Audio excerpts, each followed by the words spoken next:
Hello मामी. Hello. हा मामी. हा हा. धन्यवाद मामी, धन्यवाद. हा तुमचाच आशीर्वाद आहे ना.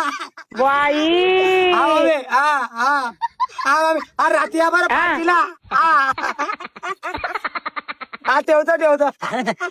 काय शिसरलं मामी जवळचं. अहो मामा तुम्हाला माहितच नाही का? काय झालं? म्हणजे तुम्हाला मामीने काहीच चांगलं नाही. नाही बा. अहो मामा माझ्या लग्नाचा दुसरा वाढदिवस आहे ना. बघता बघता माझ्या लग्नाला 2 वर्ष पूर्ण झाले. झाले. पण मामा तुम्हाला आठवतं हा. का? तुम्ही लग्नाच्या पहिले काय बोलले होते? काय? मी भिकाऱ्याला पोरगी देईन पण तुला देणार नाही. जाऊ दे बाई, चूक हा? झाली मी. हा? पण बोलले काय होते तुम्ही? मी भिकाऱ्याला पोरगी देईन पण तुला देणार नाही. अहो बाबा मी झक मारली आता. हा? का जुने उकाडे पण तुम्ही बोलले कसं? मी भिकाऱ्याला पोरगी देईन पण तुला देणार नाही. पण शेवटी दिली कोणाला? भिकाऱ्यालाच दिली. ह्या आईचं पत्की जवळ ते. अरे तू मामाचा मामीचा मामा.